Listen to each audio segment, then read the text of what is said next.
Sesión número 4. ¿Qué tal estuvo el fin de semana? Espero se encuentren bien. Agradecer la participación de todos el día de hoy.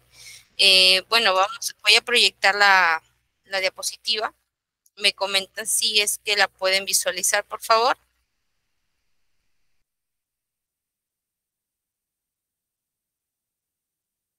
¿Me confirman? De acuerdo.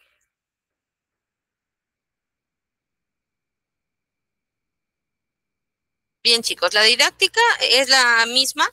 En el interín del continuar de la clase, en caso presenten alguna consulta, la pueden plantear por escrito a través del chat. Yo estaré muy atenta para poder dilucidar dicha cuestión, dicha pregunta que quieran realizar cada uno de ustedes. Les pido la participación debido a que mediante ello uno va a poder aprender más del curso, ¿no? Eh, Bien, el día de hoy tenemos el tema 4, ya estamos casi finalizando el curso. En esta clase vamos a hablar de los temas del documento de actos de administración interna, los cuales están vinculados y hacen referencia a lo que se utiliza, que es el memorándum y el informe. En lo que respecta a la presente sesión, aquí se va a tratar de explicar la importancia de los documentos de acto de administración interna en la gestión eficiente de una institución. Asimismo, nos va a ayudar a enfocar el memorándum y el informe como herramientas claves para poder dilucidar algún proceso administrativo que se encuentre pendiente en cada institución. Asimismo, del otro lado de la moneda, así también nosotros como administrados poder tener conocimiento de la tramitología y los diferentes tipos de documentación que conlleva un procedimiento solicitado por algún administrado, ¿ya? Eh, lo que se busca aquí, obviamente, es resaltar cómo estos documentos facilitan la comunicación interna y la toma de decisiones en la organización. Como primer punto, nosotros tenemos que tener en cuenta cuando nos referimos a actos de administración interna y cuando nos referimos a actos administrativos. Muchas veces se puede confundir, sin embargo, tienen ellos una diferencia. Los actos administrativos, según el autor Danos, nos dice que el acto administrativo constituye una manifestación de voluntad, lo que supone siempre la exteriorización de un proceso intelectual de cognición o juicio que, conforme el numeral 5.1 del artículo 5 de la Ley de Procedimiento Administrativo General, puede consistir en una decisión, en una opinión o un juicio que, por parte de la misma administración y que está destinada específicamente a surtir ciertos efectos jurídicos sobre los intereses o ciertas situaciones que tienen inmersos tanto obligaciones como derechos de los administrados. En ese sentido, básicamente el acto administrativo se va a constituir como una manifestación de voluntad de la administración pública, la cual obviamente el hecho ya de manifestar la misma administración una postura va a generar ello un efecto jurídico, es decir, va a tener, digamos, una respuesta que va a determinar si es que es positivo o negativo en cuanto al procedimiento administrativo. ¿Esto qué quiere decir? Que la postura de la administración se puede manifestar declarando procedente el trámite o declarando improcedente. Entonces, en ese aspecto se refiere a manifestar la voluntad por parte de la administración pública. Sin embargo, hay que tener en cuenta que la manifestación de voluntad no solamente se refiere a la emisión de un solo documento, sino distintos varios, los cuales van a estar emitidos por diversas áreas, las cuales tengan competencia respecto al tema en cuestión. Un ejemplo claro sería en el caso de una ampliación de plazo que está relacionada al tema de contrataciones del Estado, en el cual se vincula una obra que esté ejecutando la entidad a cargo. Si bien es cierto, la ampliación de plazo se presenta, digamos, a solicitud del contratista, esta misma solicitud va a ir trasladándose en distintas áreas o unidades orgánicas, que en cada una de ellas se va a emitir una oposición, una postura, un análisis. Entonces, el conjunto de todo ello va a conllevar a un efecto jurídico, en la cual las opiniones, teniendo en cuenta obviamente a la par la normativa, jurisprudencia, doctrina y obviamente los documentales, los antecedentes documentales, van a la toma de una decisión y que va a, digamos, ello a generar efectos jurídicos, ¿ya? Entonces, más o menos en eso se data el tema de un acto administrativo. Ahora, sin embargo, los actos de administración interna, digamos, en el tubo de la 2744 nos señala que estos se orientan a generar efectos, pero vinculado a los servicios y a los fines permanentes de la entidad. ¿Esto qué quiere decir? Que los actos de administración interna son generados solamente por el órgano competente de la institución o de la entidad, y obviamente, si bien es cierto, tiene que ser física y jurídicamente posible, su motivación también va a ser facultativa y ello solamente va a surtir efectos, pero dentro de la entidad. Es por ello que obviamente hace mención a actos de administración interna. Actos administrativos, básicamente, la diferencia es que uno es externo y uno radica propiamente en la misma institución, que sería interno. Ahora, la normativa, específicamente en la ley, en el tubo de la 27444, en el artículo 1, también nos da una conceptualización que está, digamos, a la par de lo que nos mencionaba Danos a través de esta conceptualización realizada a través de este autor, en las cuales específicamente la norma nos dice, son actos administrativos las declaraciones de las entidades que en el marco de normas de derecho público están destinadas a producir efectos jurídicos sobre los intereses, obligaciones o derechos de los administrados dentro de una situación concreta.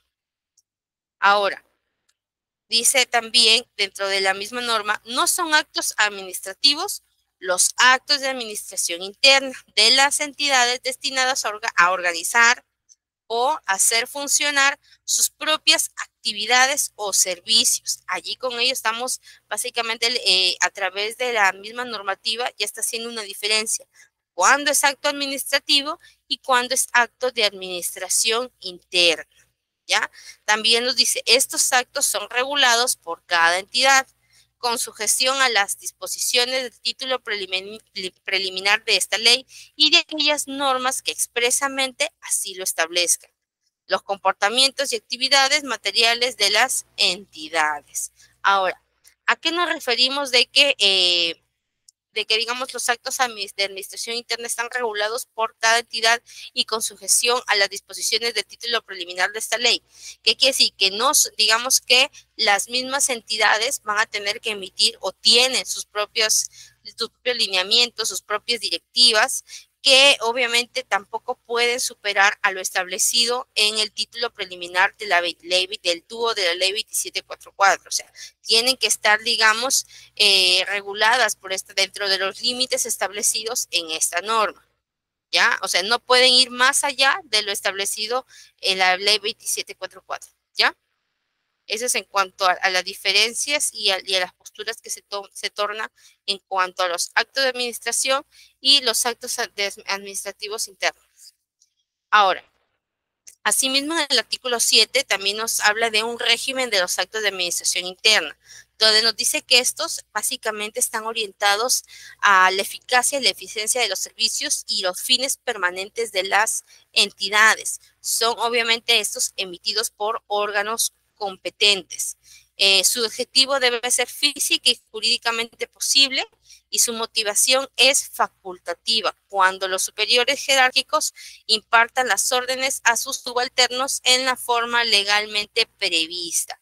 El régimen de eficacia anticipada de los actos administrativos previstos en el artículo 17 nos dice que es susceptible de ser aplicado a los actos de administración interna siempre que no violen normas de orden público ni afecte a terceros. En este rubro, con respecto a la eficacia anticipada, quiere decir que existen actos administrativos que, si bien es cierto, en la fecha en la que los emiten, estos van a surtir efecto con fecha anterior a la emitida, pero para proceder a ello tiene que también no, digamos, no tiene que violentarse alguna norma de orden público, y asimismo también tiene que haber un sustento normativo. Y en este caso, ¿cuándo podemos ver el tema de eficacia anticipada? Por ejemplo, en la emisión de resoluciones que vamos a ver en la clase siguiente. A través de los actos resolutivos se puede, digamos, incluso designar a un personal con eficacia anticipada. Obviamente, la eficacia anticipada tiene que estar justificada a través, obviamente, de un informe que podría ser de recursos humanos, de repente gerencia municipal o administración. Pero, ¿por qué? Porque las resoluciones también, antes de emitirse, tienen que tener antecedentes documentales, los cuales se van a trasladar tanto en memorándum, informes, solicitudes, proveídos, entre otras cosas. ¿Ya? Ahora, hemos hablado básicamente a nivel conceptual y a nivel normativo de cuándo estamos hablando de actos administrativos y actos de administración interna. También tenemos, digamos, ambos conceptos también presentan ciertas similitudes, y es en cuanto al tema de la competencia, el objeto y la finalidad. Cuando nos referimos a la competencia, quiere decir que tanto el acto administrativo como el acto de administración interna deben ser emitidos por el órgano competente, es decir, un locador, porque existe, digamos, dentro de la institución pública, dentro de las instituciones o entidades públicas, la contratación de personal bajo locación de servicio, que es una regulación establecida en el Código Civil, en la cual no está considerada como un régimen laboral, porque los únicos regímenes laborales que existen es el 276 y el 728. Sin embargo, bajo locación de servicio, digamos, es como contratar a un tercero que no tiene vínculo directo o que no tiene subordinación con el empleador, y solamente se dedica a realizar ciertas labores en específico, obviamente de acuerdo al obrante en sus términos de referencia. Entonces, esta persona, que básicamente, si bien es cierto, está contratada por la entidad, no ostenta, digamos, una relación directa con la entidad. Entonces, en este caso, un locador no podría suscribir ni el memorándum ni los informes. Sin embargo, chicos, hay un tema aquí importante, que si el TDR nos dice que digamos que digamos está contratando a un especialista para emisión o emitir opiniones de verificación, no sé, se me ocurre de verificar de que el expediente técnico esté bien hecho, obviamente en estos casos sí va a haber un informe, pero en estos casos es siempre y cuando esté establecido en los términos de referencia. Sin embargo, los memorándum bajo ningún motivo van a poder ser suscritos por esta personal. Asimismo, también, digamos, cuando también nos hacemos referencia al órgano competente, nos referimos a que el funcionario o el servidor quien suscribe estos documentos tengan la función o la competencia para poder suscribirlos. Un ejemplo, si el memorándum está relacionado a una variación de repente se me ocurre en el horario de trabajo, el órgano competente no podría ser asesoría jurídica, ni mucho menos podría ser gerencia de obras. Tendría que ser, digamos, el órgano competente podría ser recursos humanos o podría ser administración o probablemente la gerencia. Pero eso, ¿cómo lo vamos a determinar? A través de los instrumentos de gestión que tiene y que ostenta cada una de las entidades públicas, cuales no existe, digamos, un MOF o un ROF a nivel global. No, cada entidad tiene este tipo de documento que va a variar. ¿Por qué? Porque cada entidad, tanto el MOF y el ROP, son evaluados dependiendo de la realidad que ostenta cada entidad pública. ¿Y en esto a qué me refiero? Que no todas las entidades, la persona que está designada como administrador puede tener las mismas funciones que ostenten todos los, perdón, en todo el reglamento de la entidad, ¿no? En la cual están establecidas el tema de las funciones. ¿Por qué? Porque incluso hay organigramas que no contemplan digamos, las mismas áreas que ostenta las demás entidades.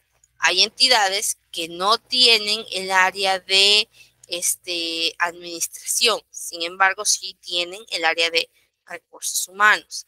Entonces, son cosas así que siempre van a variar y que van a depender de digamos, de la organización interna que ostente cada entidad. En ese aspecto, chicos, ¿está todo claro? ¿Hay alguna consulta?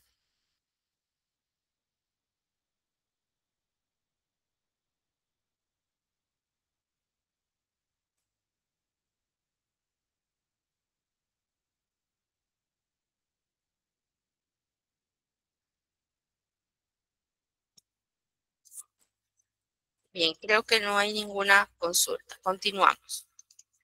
Ahora, en lo que respecta al objeto, entre las similitudes del tanto el acto administrativo como el acto de administración interna, en ambos debe ser física y jurídicamente posible. Es decir, yo no voy a emitir un memorándum que no pueda darse cumplimiento y que sea algo hipotético.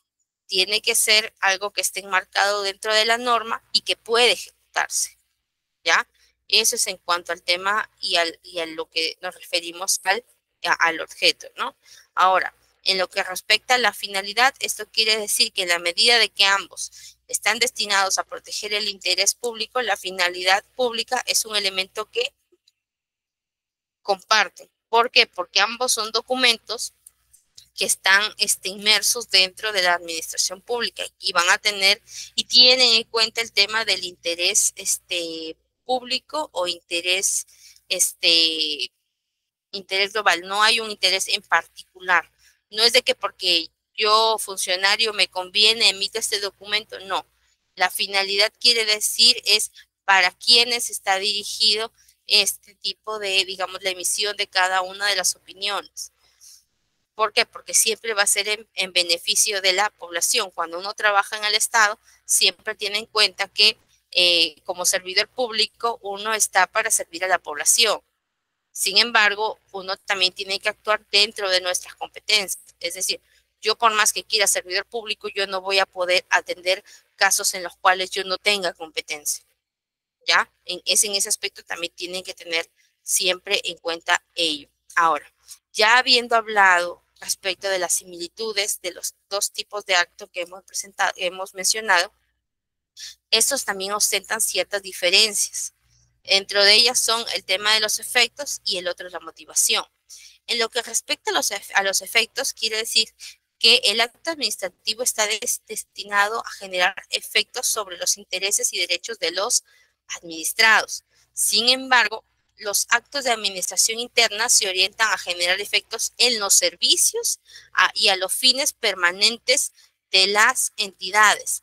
Y en el caso de efectos se puede visualizar a grandes rasgos que básicamente te quiere decir que el acto administrativo surte efectos externos, es decir, para los que se encuentran fuera de la entidad, y el acto de administración interna surte efectos a nivel interno, a nivel de la institución, que obviamente tienen que ver con la prestación con los servicios que presta la institución, los cuales obviamente tienen que estar enmarcados dentro de la misión y las competencias que ostenta la misma, ¿ya? Ahora, en cuanto a la referencia de la motivación, esto quiere decir que el acto administrativo, la motivación es un requisito de validez, es decir, es imprescindible para su existencia. Si el acto administrativo no tiene una motivación, una razón de ser, carece de todo el valor. ¿Por qué? Porque al ser uno de los requisitos exigidos por la misma norma, pues estaría, digamos, podría ser, tendría una causal de nulidad, las cuales están marcadas al tema de que no contempla con todos los requisitos establecidos en la norma para su validez, obviamente. Sin embargo, también nos dice que los actos de administración interna, su motivación es facultativa, cuando los superiores jerárquicos impartan las órdenes a sus subalternos en la forma legalmente prevista. Bien, hasta allí, chicos, todo claro. ¿Hay alguna consulta?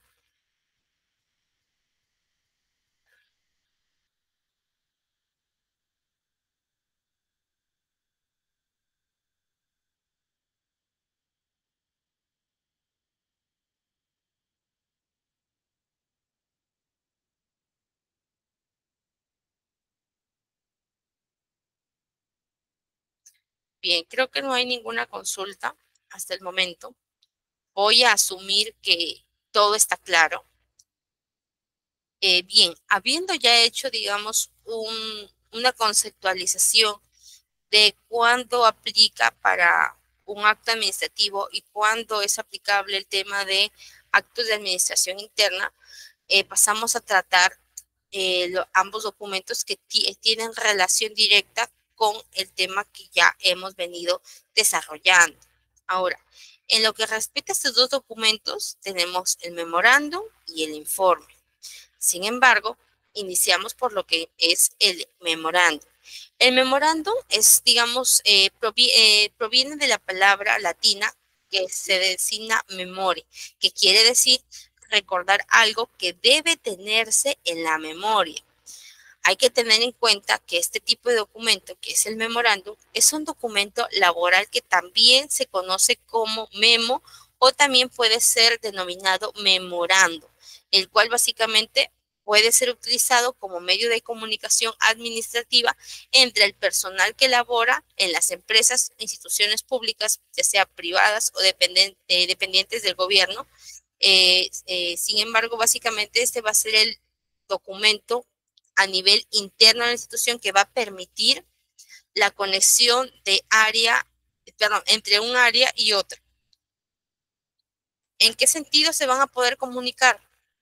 Van a poder solicitar información a nivel interno, van a poder remitir información, van a también permitir, digamos, poner en conocimiento ciertas nuevas disposiciones, van a poner también en conocimiento el cumplimiento de la normativa, de cierta normativa, la cual obviamente este comunicado puede ser a nivel global de todos los servidores públicos. Un memorándum yo no podría emitirlo y poner en conocimiento de un tercero, que sería, por ejemplo, un administrado. En estos casos no amerita la emisión de un memorándum, por cuanto este documento es solamente, se elabora a nivel interno. Ahora, obviamente los documentos, este tipo de documentos pueden ser emitidos en distintos formatos, en lo que respecta pues para remisión, para requerir información, requerir algún documento, algún informe. Y hay que recordar que a través de los memorandos también se tiene la utilización continua de que cuando es urgente se tiene que consignar un plazo perentorio, y me refiero a perentorio que tiene un vencimiento, para que puedan darle celeridad a la tramitación de este documento. Entonces, hay que tener en cuenta eso al momento de tanto de redactar un memorando como al momento también de leerlo, porque todo documento que llega a una oficina hay que leerlo. Y esto es importante, chicos, porque también para atender o para redactar un documento administrativo, primero hay que leer el expediente que contiene a fin de poder determinar qué documento va a dar mérito que se tenga que elaborar o proyectar. Y obviamente se tiene que tener en cuenta si es que realmente la persona que tiene a cargo dicha área puede emitirlo. Entonces ahí es donde entra ya también el tema de la competencia. El memorándum también dice que nos sirve para dar a conocer información importante a los empleados de las empresas, como pueden ser avisos, nuevas disposiciones, solicitud de vacaciones, instrucciones, recomendaciones, entre otros.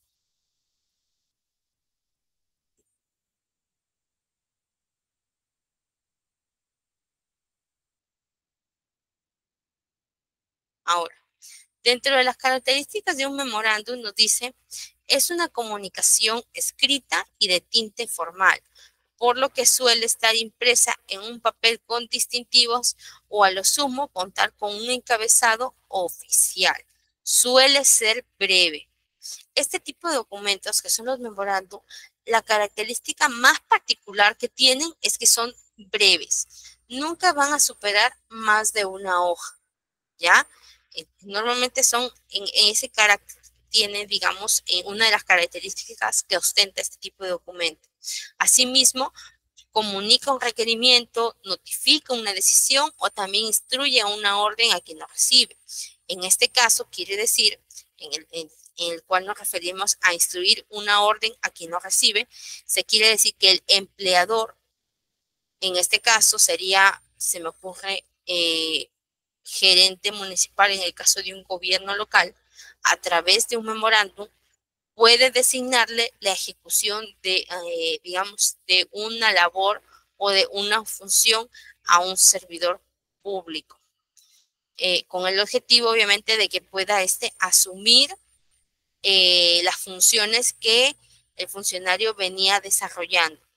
Sin embargo, obviamente, por X motivo, que podría ser la renuncia del funcionario que estuvo a cargo de esa área, el despido de este funcionario, o el otro término que también utilizamos es el cese, porque hay que tener en cuenta que en la administración pública se trabaja mayormente a través de contratación de funcionarios públicos, los cuales su contratación no está supeditada específicamente a un contrato en sí, como lo que sí sería un CAS o un 728.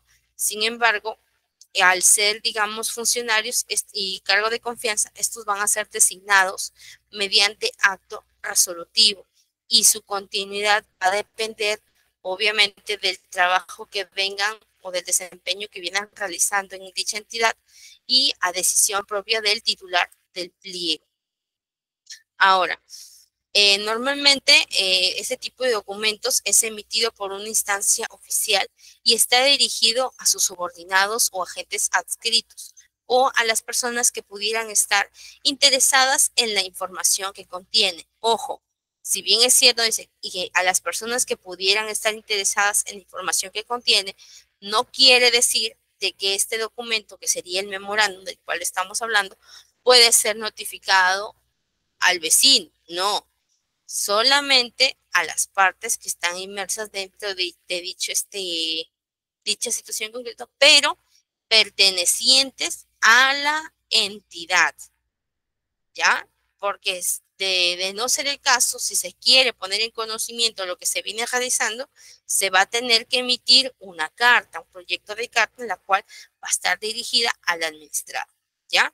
En ese aspecto también quiero que se quede claro ese tema.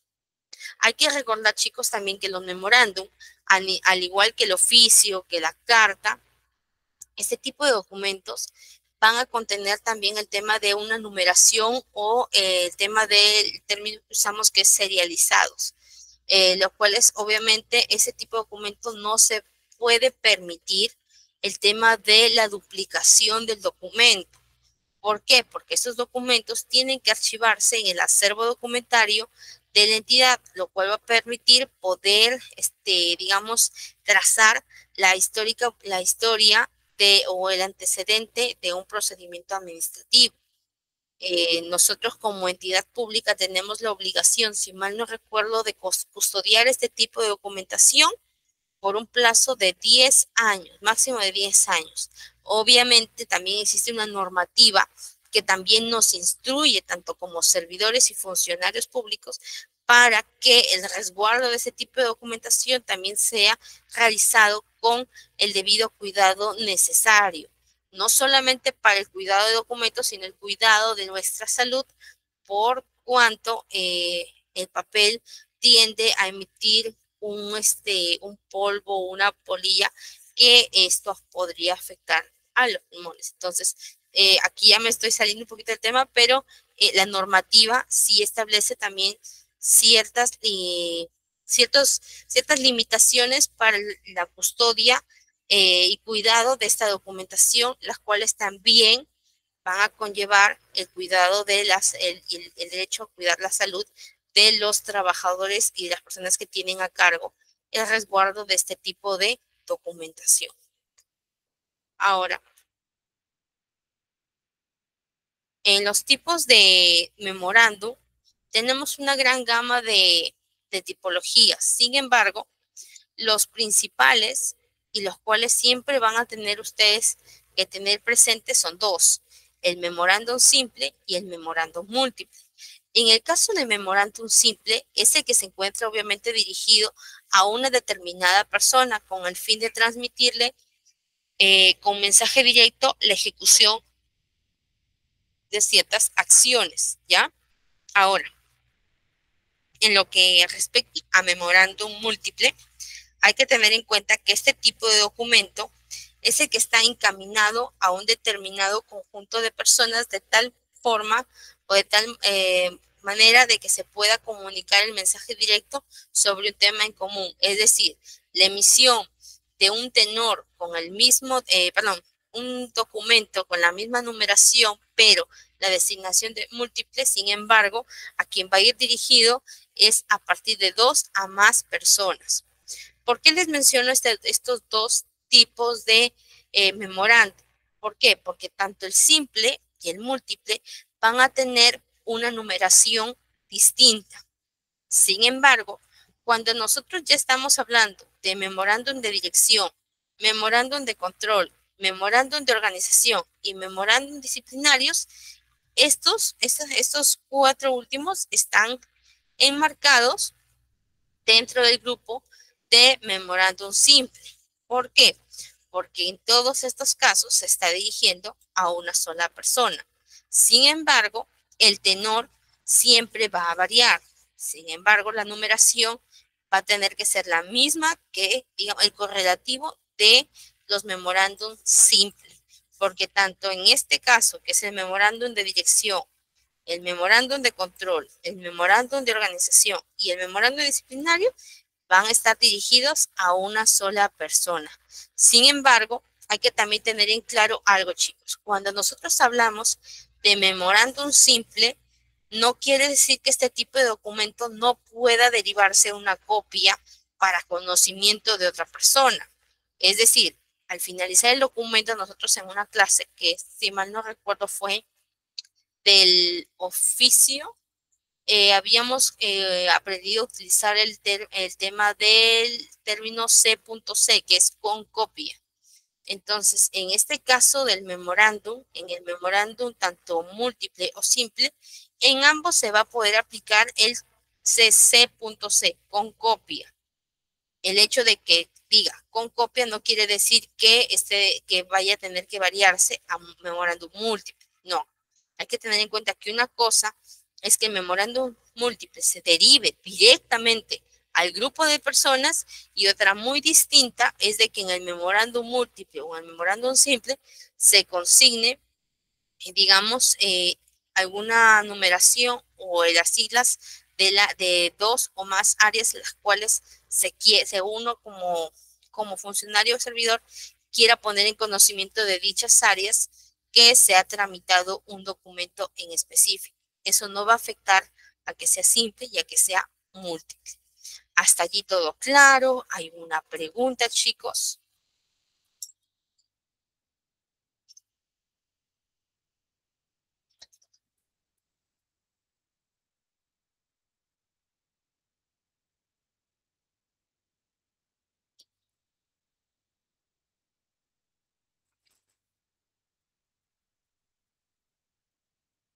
Chicos, ¿alguna pregunta? Asumo que todo está en orden.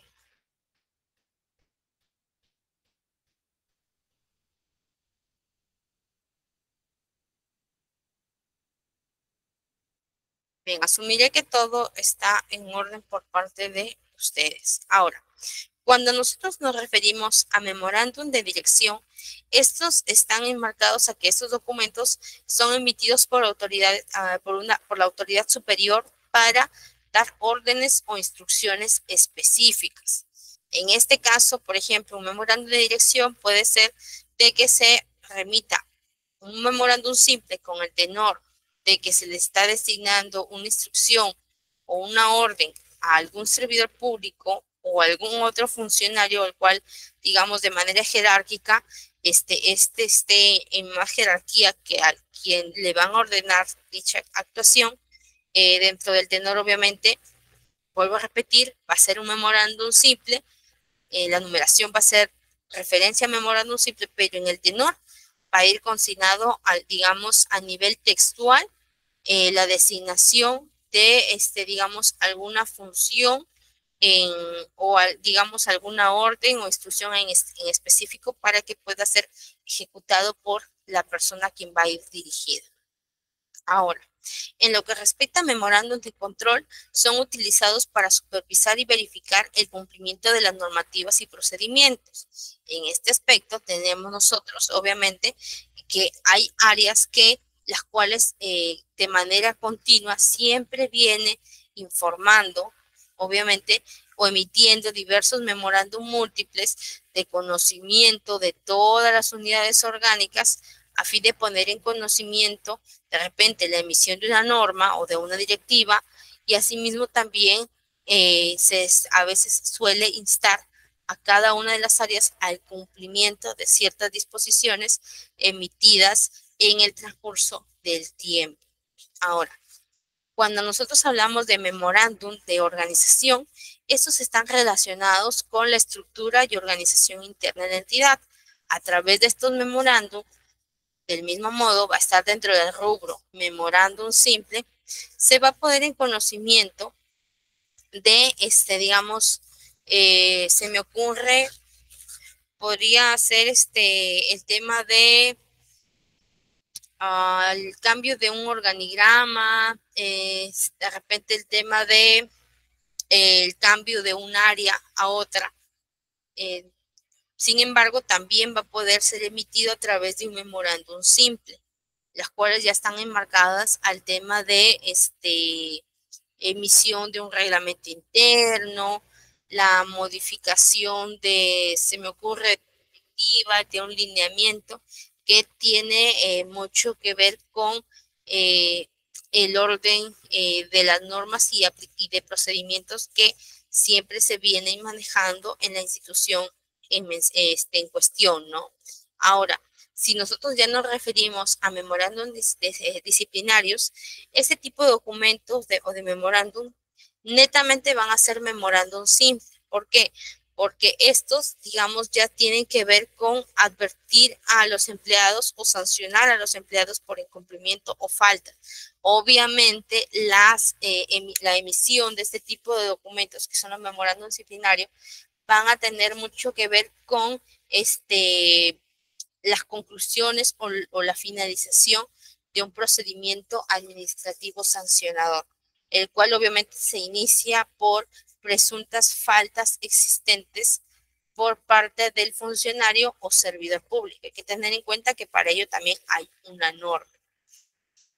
Y asimismo mencionar que cuando uno es servidor público y funcionario, también asume el tema de la responsabilidad por acción y por omisión. Es decir, de acuerdo a lo que a la ejecución de tus labores y también en cuanto a lo que tú no haces. Porque ser funcionario también hay que tener en cuenta que hasta por no realizar alguna acción te pueden sancionar.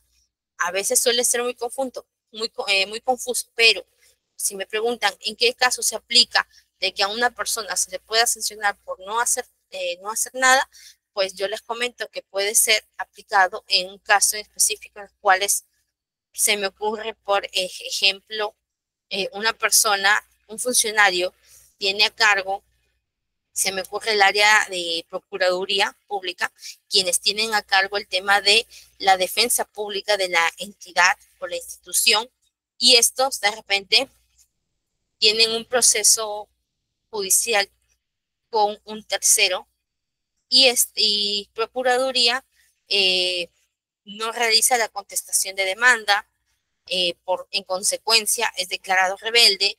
Posterior a ello se emite la sentencia, la Procuraduría no presenta una apelación, allí hay una inacción, hay una omisión funcional, lo cual sí tiene el de regulado como un cumplimiento laboral, como una falta, entiendo yo, grave, porque están afectando el interés de una entidad, no están cumpliendo sus funciones. Sus funciones son resguardar y custodiar la defensa pública de la entidad. Hasta allí, ¿alguna otra pregunta, chicos? ¿Alguna pregunta?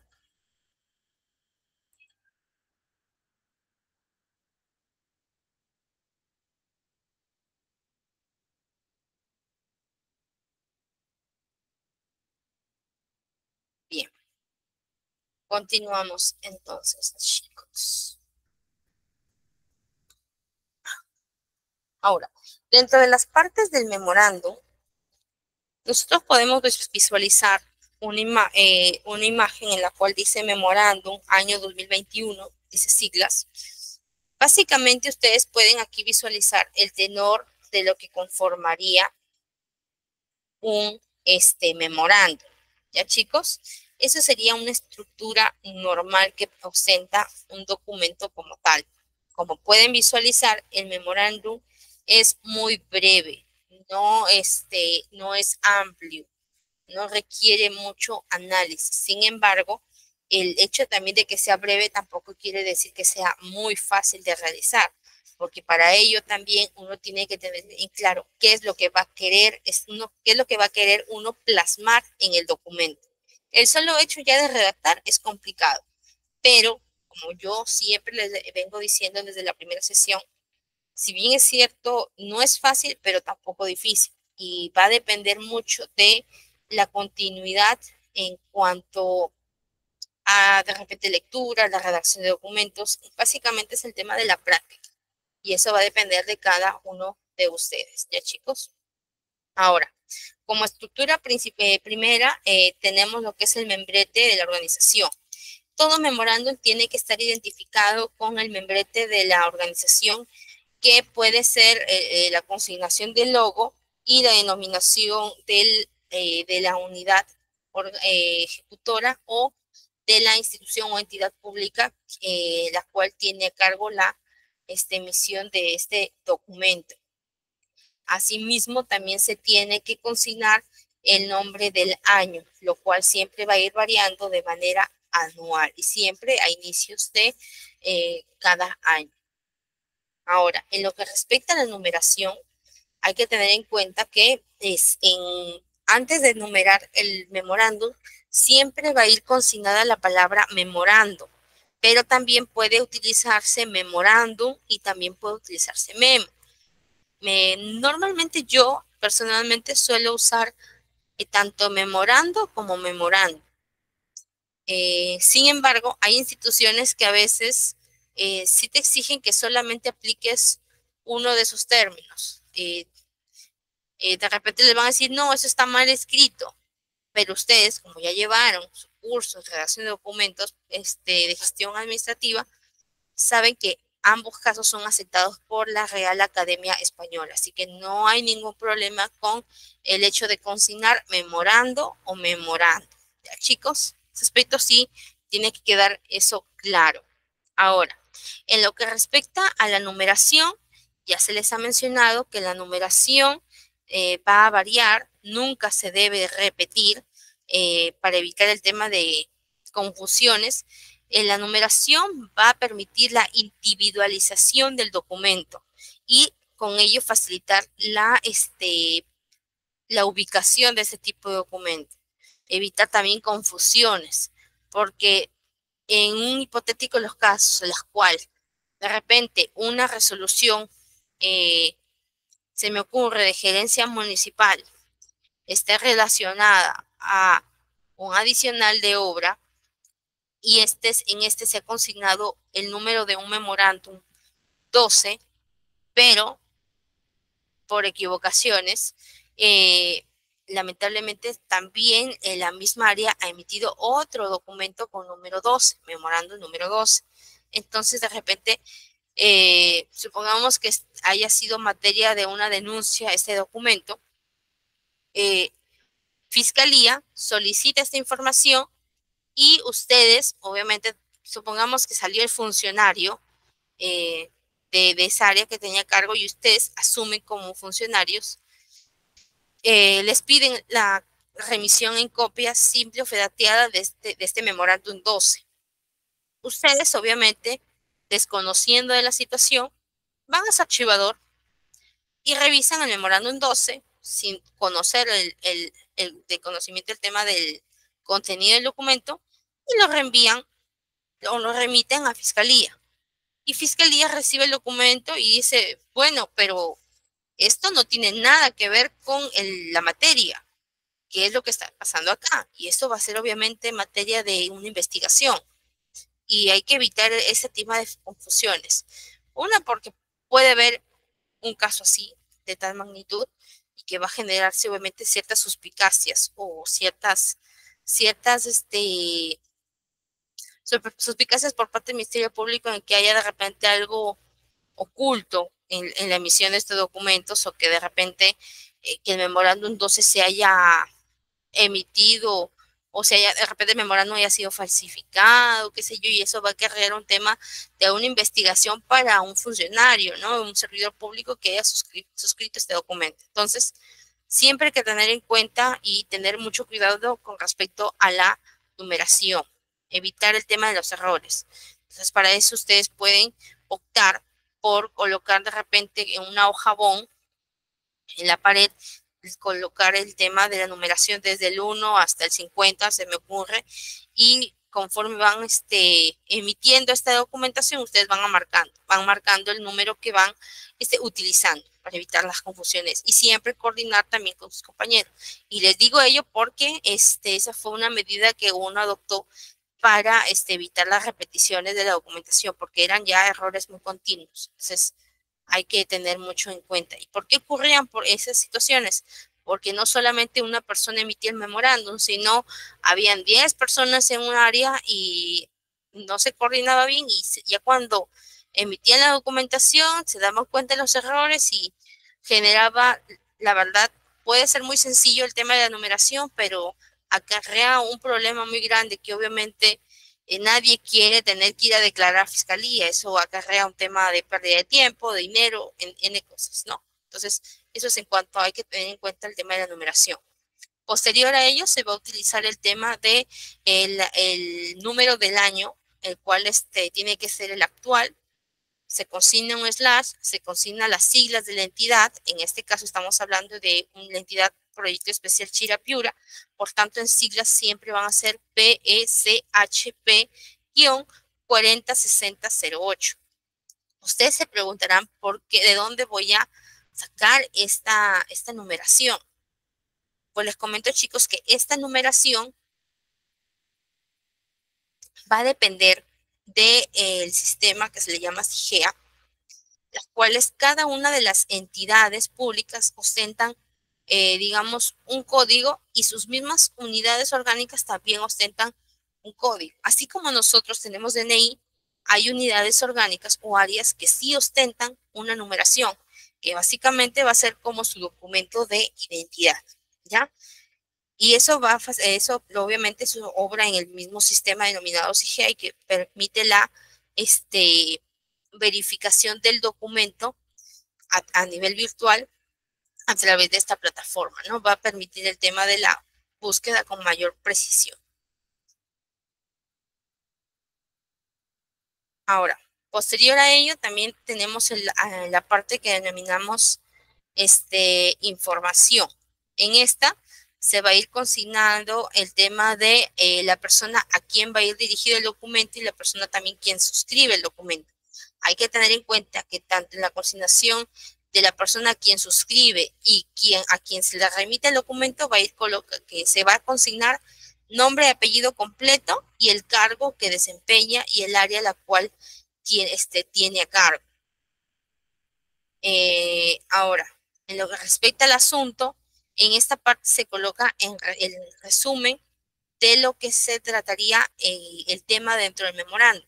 Supongamos que en el memorando se va a tratar el tema vinculado a modificación del organigrama. Obviamente, en ese caso, pues obviamente se va a consignar el tema de para conocimiento, de repente como asunto se puede colocar como para conocimiento, o también se puede consignar modificación del organigrama de la entidad o modificación del MOF, del ROF. En este caso hemos colocado un ejemplo a nivel, obviamente es un memorándum múltiple, el cual como asunto dice cronograma de actividades a realizar en el marco del proceso de renovación de las acreditaciones de los inspectores SUTRAN. Obviamente a quién va a ir dirigido y dice a todas las unidades desconcentradas y obviamente quien suscribe es el gerente de la gerencia de articulación territorial, el cual se ha consignado el tema de nombres y el asunto obviamente a nivel de resumen.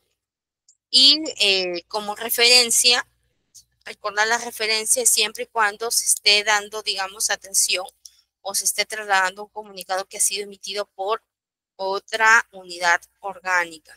Y posterior a ello, el tema de la consignación, lo que denominamos el tema de fecha. La fecha, que es básicamente colocar la fecha en la cual se emite el documento.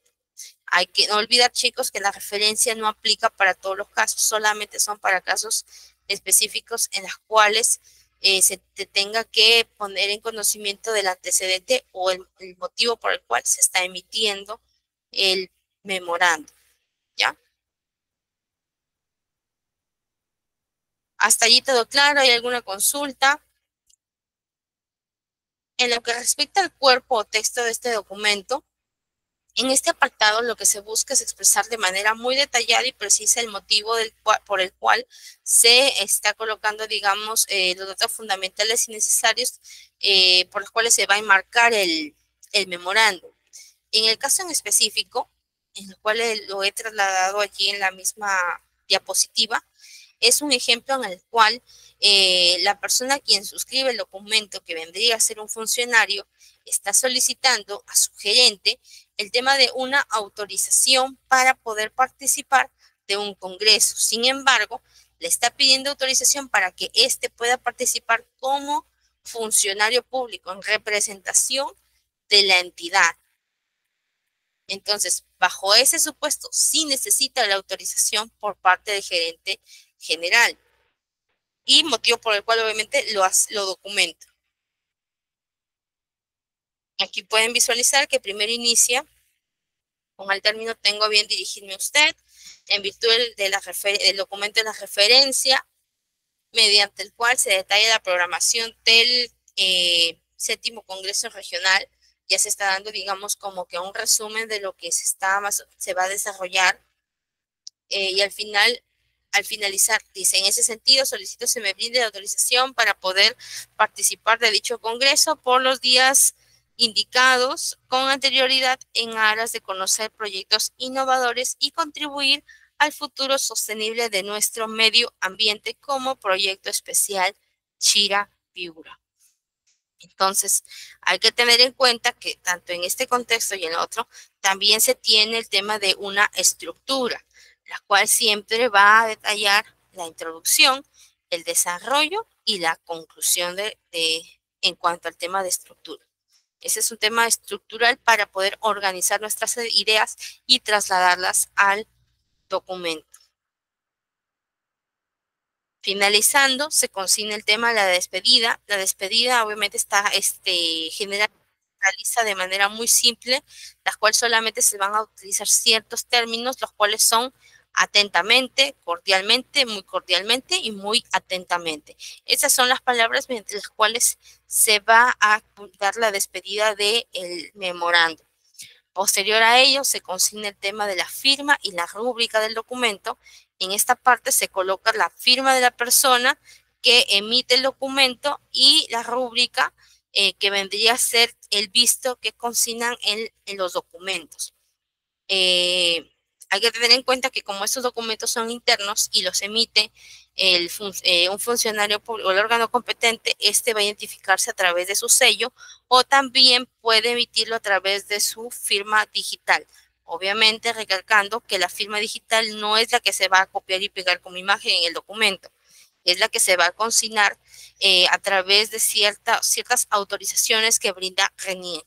Es decir, la firma digital tiene que gestionarse primero a RENIEC, porque si no, no tendría validez. Ahora, también en la parte final del documento, del memorando, va a ir consignado el tema de la distribución, la cual se va a plasmar con el término C.C, que significa con copia. Se emplea cuando el memorándum debe ser entregado para el conocimiento de otra persona aparte del destinatario. Es decir, que el memorándum simple puede ser, si bien es cierto, está derivado para una persona, el hecho de que se consigne en la parte de la distribución, que es en la parte final del documento, con punto se copia otra área, no quiere decir que va a convertirse en un memorándum simple, perdón, un memorándum múltiple, va a seguir siendo un memorándum simple, ¿ya? Asimismo, también no olvidar que en este tipo de documentos se tiene que consignar las siglas de la persona en mayúsculas de la persona a quien va a suscribir el documento y en minúsculas las siglas de las personas de la persona quien ha elaborado o proyectado el memorando, ¿ya? Hasta allí, ¿alguna pregunta, alguna otra consulta?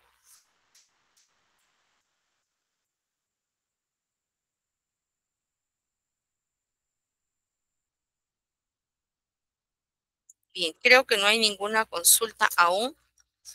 Aquí podemos mostrar el tema de unos ejemplos a nivel de lo que son memorándum. Podemos apreciar cuándo es un memorándum múltiple y cuándo es un memorándum simple. ¿Ya?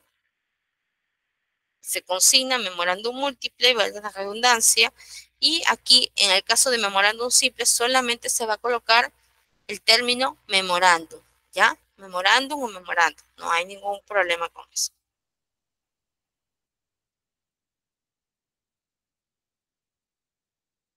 Ahora, yéndonos ya al otro tema que es al cual nosotros hacemos referencia y denominamos el informe. Este tipo de documento es un documento de ámbito administrativo o gubernamental que describe o da a conocer el estado de una actividad, estudio o proyecto. Este documento es muy útil para la toma de decisiones o para explicar las acciones y actos administrativos realizados en cumplimiento del servicio público o para dar una respuesta de carácter técnico ante un requerimiento de información, ya sea este interno o externo. Asimismo, en el contenido o el tenor de este informe va a presentar tanto conclusiones y recomendaciones, que a diferencia del memo, del oficio, de la carta, de la solicitud y del memorial, no consigna. Dentro de esos, anteriormente no consigna lo que nosotros llamamos conclusiones y recomendaciones. En el informe sí contempla estas partes en su estructura. Obviamente ello lo hace para mejorar el estado del problema o tema descrito. ¿Por qué? Porque a través de las conclusiones, digamos, las conclusiones traen consigo a través, digamos, primero de un análisis. Mientras no se analiza algo, no se puede emitir conclusiones. Y obviamente el análisis realizado va a depender también de los antecedentes documentales. No es la emisión de un informe, no radica en que yo veo el tema en el asunto y bueno, se me ocurre, digo yo, voy a emitir un informe legal. No, para que nosotros podamos ver y emitir un informe, ya sea de carácter legal, carácter técnico legal, primero se va a tener que estudiar el caso. ¿Y cómo se estudia el caso? Leyendo el expediente de los documentales que obran en el expediente administrativo.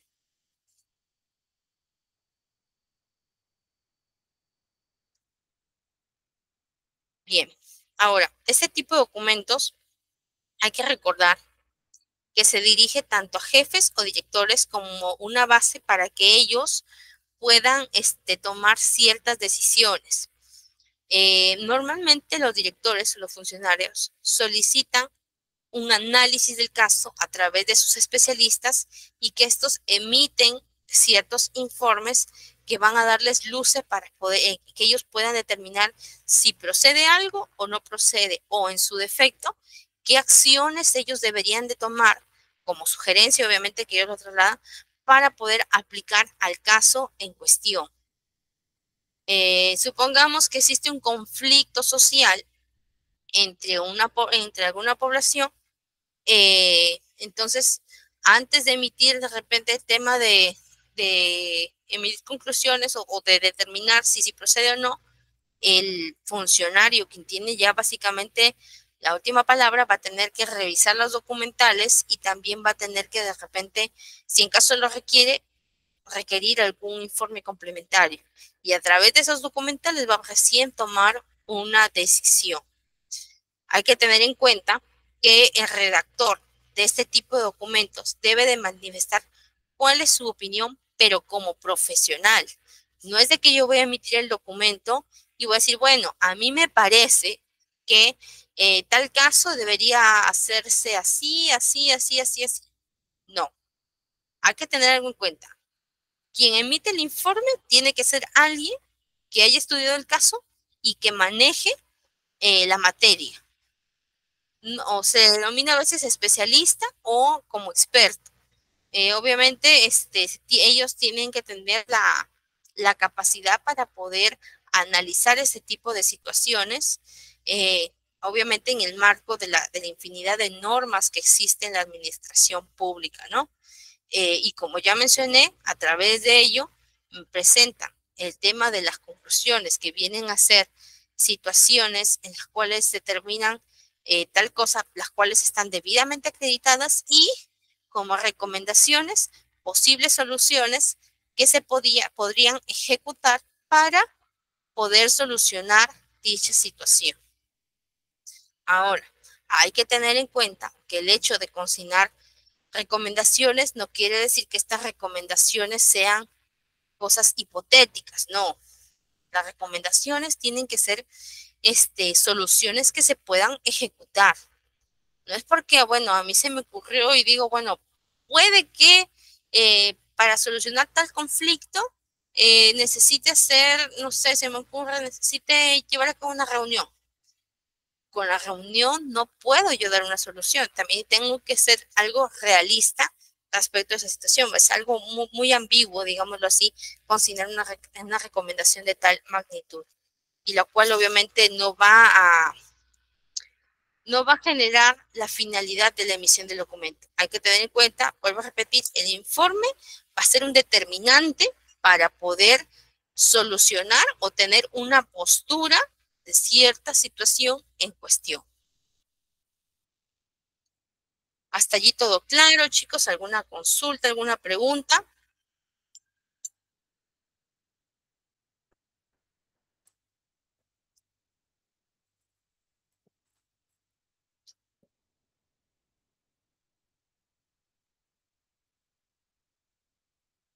Bien, continuamos entonces.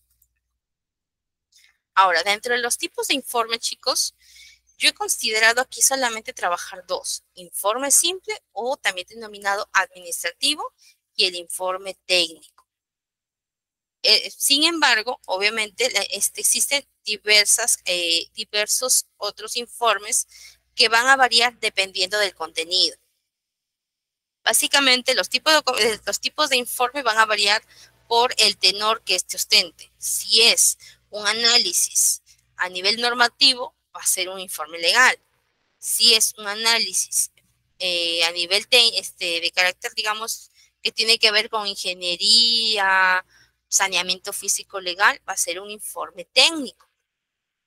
Y sin embargo, el informe simple va a poder tratarse de diversos tipos de situaciones que pueden también ser legales, pero se van a requerir informe técnico y informe legal siempre y cuando sea necesario de acuerdo a los requisitos establecidos en alguna norma.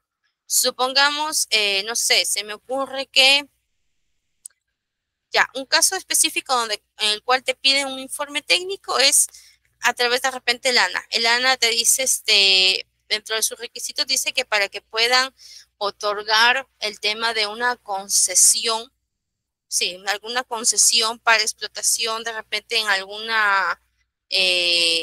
de algún material, te dice que para ello tiene que haber un informe técnico, una opinión técnica se denomina.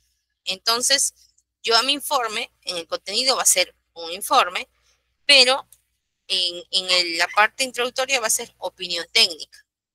Entonces, el hecho de variar la denominación del informe, puede ser informe normal, informe técnico, informe legal, va a depender también de lo que se requiera a nivel normativo. El hecho de que uno consigne solamente en el informe el nombre informe y tenga carácter legal no va a afectar en cuanto a su finalidad o su utilización. No va a haber ninguna afectación. Sin embargo, si los informes son emitidos por un área en específico, que sería en todas las entidades asesoría jurídica, netamente asesoría jurídica va a tener que emitir informes legales. ¿Ya? En ese aspecto, sí tiene que emitirse informes legales y con la denominación legal. ¿Ya? Ahora, cuando nos referimos a oficio simple o administrativo, eh, se va a tratar un texto expositivo, argumentativo, que se emplea para transmitir información sobre un tema concreto y exponer datos, ya sea a nivel estadístico, análisis, entre otros. Sobre hay que tener en cuenta que el destinatario que recibirá el informe deberá tomar una decisión respecto del tema tratado en el documento. El emisor da su opinión profesional o obviamente opinión profesional o también esta opinión también va a ser emitida por un experto en el tema. Es ahí donde les hablaba el tema de a veces que hay especialistas en cierta materia, ¿no? Y esos obviamente tienen que acreditar que tengan la capacidad en cuanto al tema de especialidades. Ahora, en el informe técnico, estos ostentan una presentación clara y detallada de un trabajo científico o técnico de investigación o desarrollo o descripción del estado en el cual se encuentra algo. Por ejemplo, un edificio que está por desplomarse obviamente recoge las posibles soluciones y mejoras con respecto del tema tratado. Entonces, en ambos casos, básicamente se hace un análisis. Obviamente, en cada uno de ellos van a tener una connotación distinta y van a ser de distinta materia. A nivel de un informe técnico, el especialista va a poder emitir, hacer un análisis si es que, en el caso aquí en el ejemplo que se ha plasmado, si es que una vivienda se encuentra habitable o no. Entonces, eh, en cuanto al tema de informes, el contenido y la materia de lo que trata no va a afectar en cuanto a la consignación de cuándo es informe técnico y cuándo es informe simple. En la administración pública, los informes más comunes que se suelen utilizar es el informe técnico, el informe propiamente dicho y el informe legal.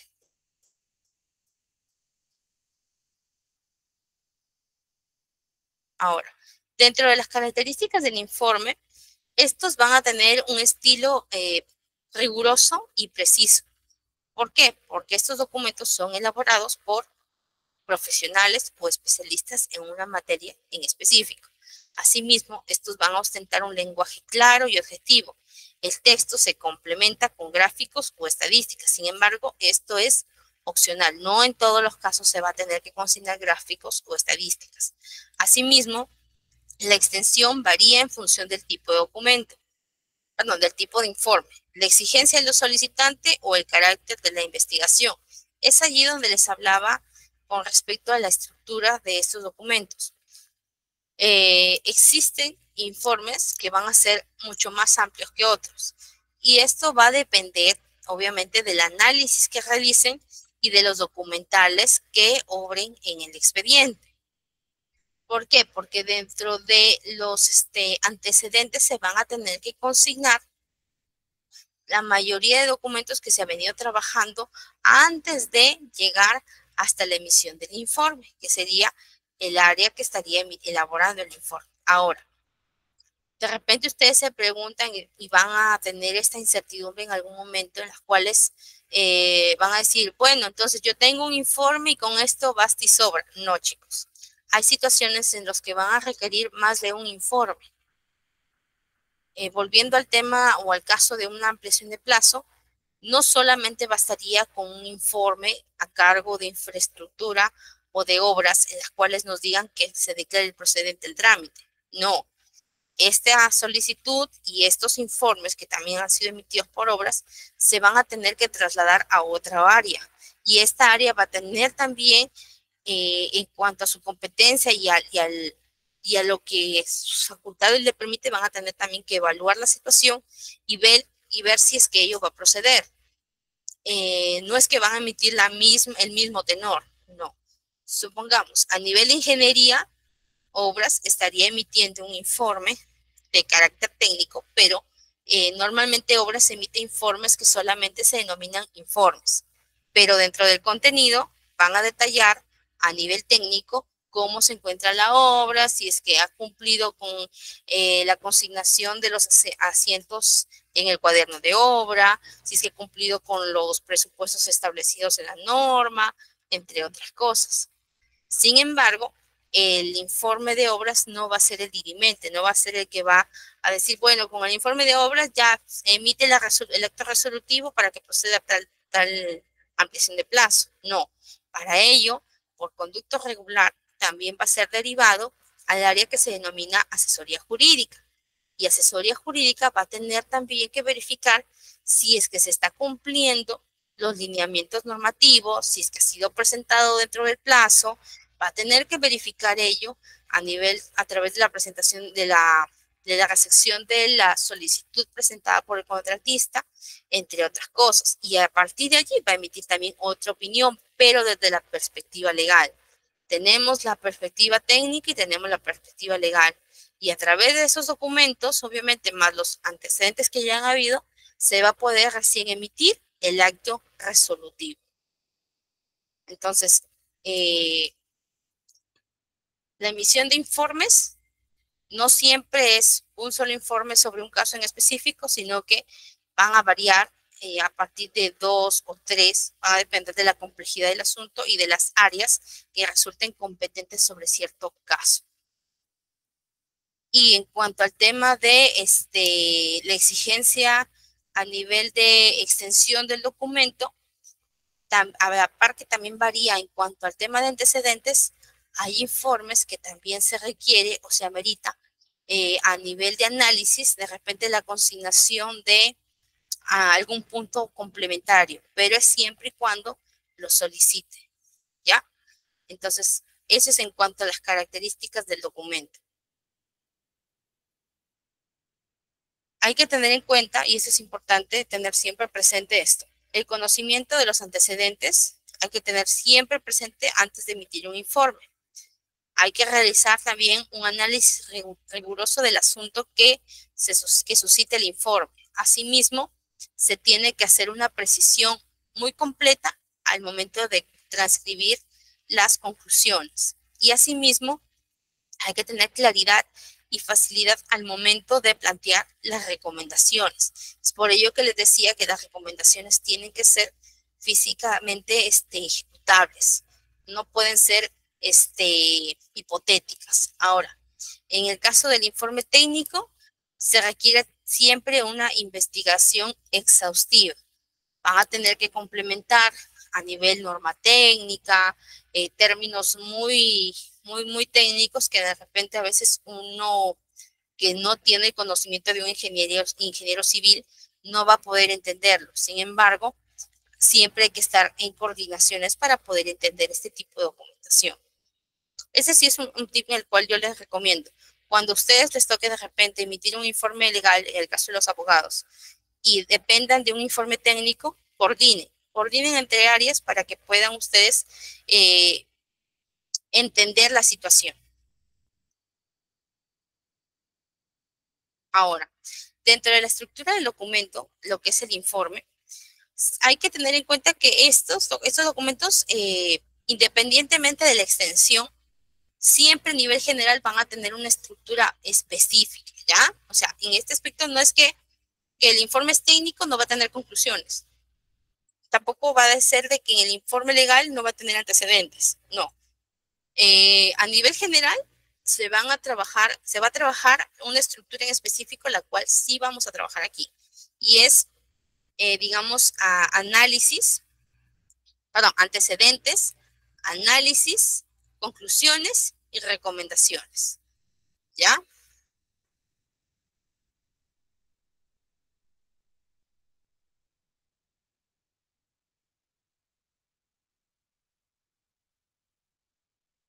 Ahora, dentro de las formalidades del informe, en lo que hablamos, la sección de antecedentes, en este apartado lo que se va a plantear es el citado de los documentos, de los hechos o de la normativa que motivan la elaboración del informe.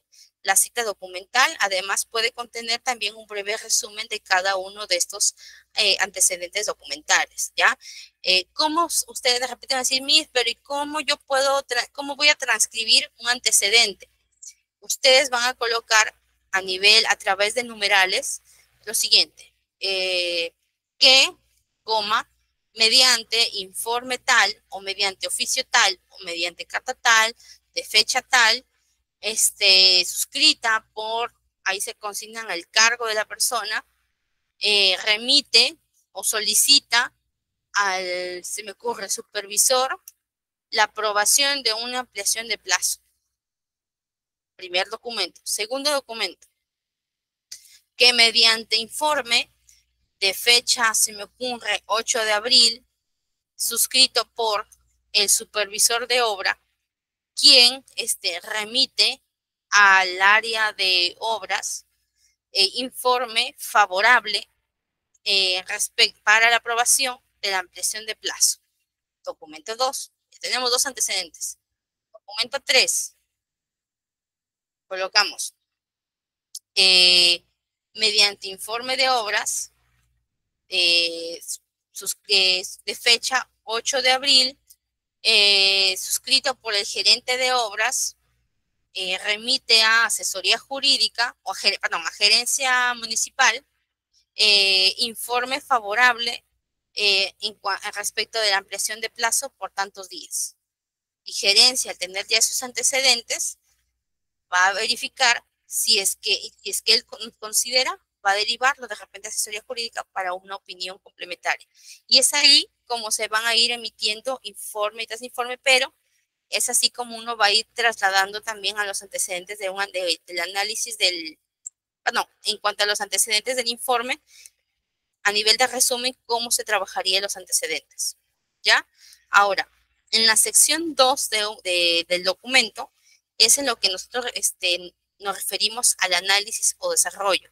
En este caso, ya habiendo revisado los documentales y teniendo en cuenta el marco normativo, N cosas dependiendo obviamente de quién emite el informe, se va a tener que hacer, digamos, la argumentación lógica o cronológica del objeto o sujeto del informe. Cada párrafo debe de desarrollar una idea muy clara de lo que se va a trabajar y de lo que uno va a ir analizando, va a ir verificando, supongamos, no sé, se me ocurre inician lo siguiente.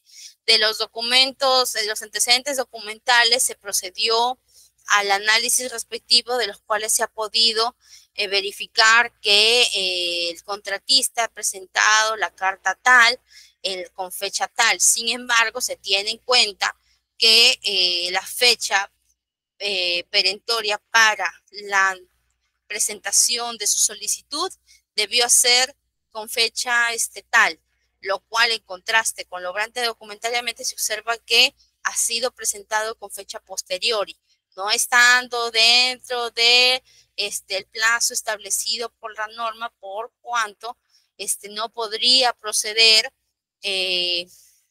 una ampliación de plazo, teniendo en cuenta que no se está cumpliendo con los requisitos establecidos en la ley de contrataciones. Eso podríamos trabajar a nivel de análisis. Y eso obviamente lo van a poder desarrollar de manera obviamente párrafo por párrafo y evaluando cada actuación, cada situación. ¿Hasta ahí tienen alguna pregunta? ¿Está todo claro?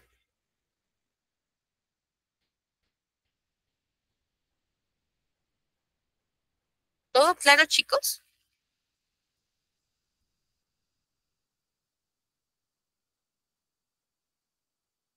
Gracias, Ale, porque yo sentía que estaba hablando en un monólogo. Gracias, Ale.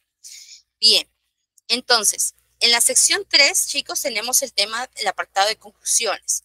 Básicamente, esta es la parte resolutiva del informe, en las cuales van a estar siempre a la par de lo que uno ya analizó y lo que uno ya, digamos, ya evidenció en el análisis. Si en el análisis, en el ejemplo que yo ya mencioné, he determinado que la ampliación de, que la solicitud de ampliación de plazo ha sido presentada con fecha posterior a la establecida, a la que correspondía, yo ahí ya tengo una conclusión. ¿Cuál sería mi conclusión?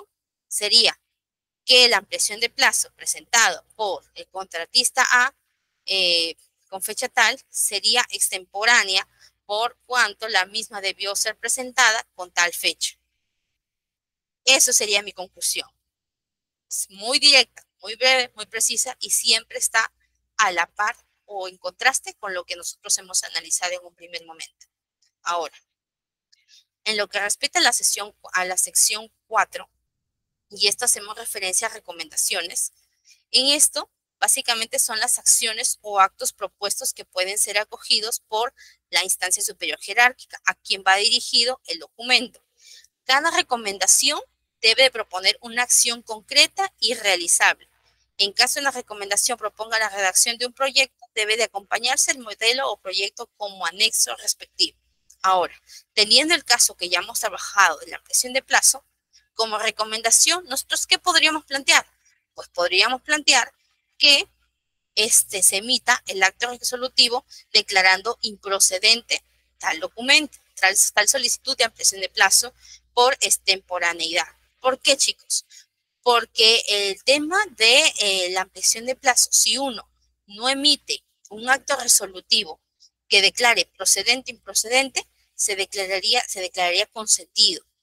Entonces, y eso acarrearía un tema de responsabilidad por cuanto el hecho de aprobar una ampliación de plazo va a generar costos a la entidad. Entonces, al emitir, con esto, ¿qué les quiero decir, chicos? Que al momento de ustedes de emitir un informe, tienen que tener bastante cuidado el tema de la materia, la situación, los plazos y cuánto sería la afectación. No es solamente porque yo quiero emitir un informe, lo voy a hacer. Y como recomendaciones tienen que ser recomendaciones que se puedan ejecutar. En el caso que yo estoy recomendando que se emite el acto resolutivo declarando improcedente la ampliación de plazo por extemporaneidad, yo ya estaría dando una acción y esta acción es fácil de ejecutar. ¿Con qué? Con la elaboración de un acto resolutivo en las cuales contenga todo el desagregado de los antecedentes y el análisis que yo he realizado como parte legal, independientemente de que las otras opiniones hayan declarado favorable. ¿Ya? Entonces, en ese aspecto, hay que tener en cuenta siempre el marco normativo, el tema de plazos y de las competencias. Como ejemplo, chicos, nosotros aquí, esto quiero que lo tengan presente, porque en el caso de informes, si ustedes pueden visualizar, este es un informe simple. Sin embargo, no quiere decir que la estructura de esta no puede ser aplicada para un informe técnico.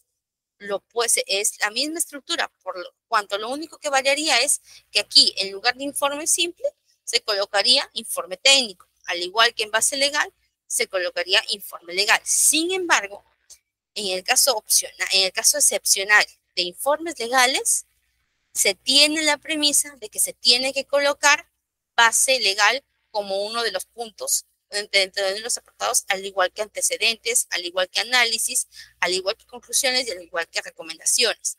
Ustedes de repente se preguntan, ¿dónde iría base legal?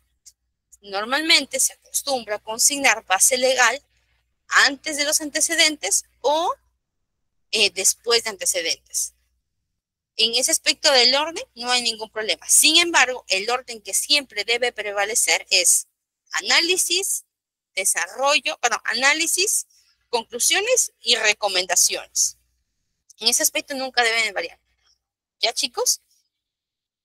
Aquí se puede visualizar la consignación de nombres y apellidos de la persona a quien va a ir destinado el documento, los nombres y apellidos del remitente, el asunto. Aquí en este caso, y si se resume con claridad y precisión el motivo del documento oficial, está prohibido consignar el que se indica. Se recomienda señalar el mismo asunto que el documento al que se da respuesta. ¿Ya?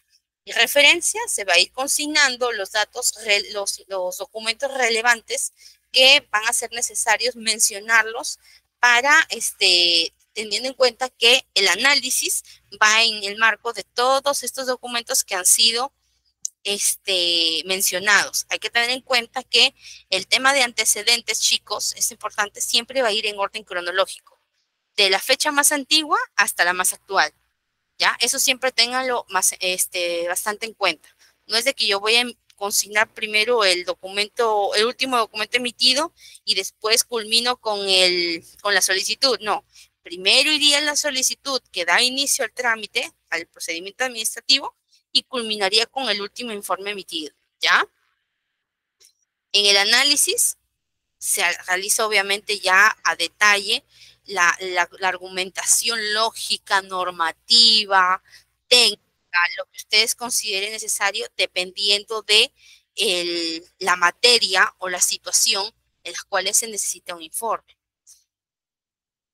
Y también en conclusiones se va a detallar qué es lo que concluye reteniendo en cuenta lo que ya se analizó.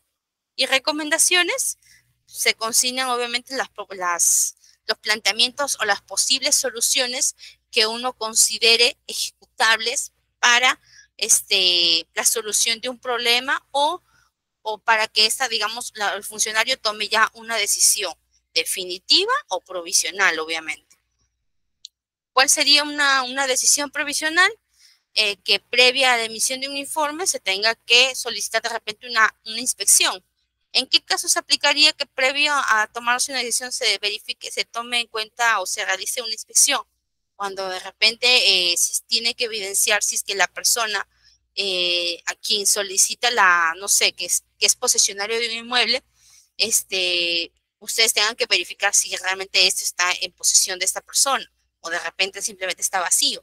Entonces, casos que van a depender de la materia. No es que usted, digamos, todos van a tener que emitir informes, no es yo como de repente ingeniero, me dicen, bueno, doctora, usted es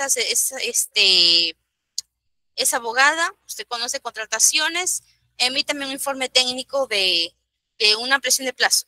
No lo podría yo elaborar, porque yo no sería el especialista correcto para poder emitir una opinión. Entonces, eso siempre tienen que tener en cuenta, chicos, al momento de emitir un informe, teniendo en cuenta que, si bien es cierto, las opiniones no son vinculantes, sin embargo, los informes también tienen que estar acorde a la normativa y de acuerdo también a los conocimientos, porque eso ya también es un tema ya de conciencia, de responsabilidad como trabajadores, ¿ya? En ese aspecto siempre hay que tener bastante cuidado. Bien, chicos, ¿hay alguna duda hasta la presente clase? Espero haya podido absolver, digamos, todas sus incertidumbres a la fecha. He tratado de resumir lo más que he podido y plasmar en las diapositivas todo lo concerniente a la redacción tanto de informes como de memorándum. Son documentos que obviamente dependiendo de la complejidad van a ser emitidos no por cualquier persona, o sea, no van a poder, un informe no te lo va a poder elaborar un asistente, te lo va a tener que elaborar lamentablemente un especialista. Memorándum sí va a poderse elaborar por un asistente, un secretario, sin embargo, los informes no. Obviamente van a depender también de las situaciones, pero al ser informes y que requieren estos de un análisis más minucioso, necesitan de alguien que sí tenga el conocimiento para poder emitirlos. ¿Ninguna duda, ninguna consulta, chicos?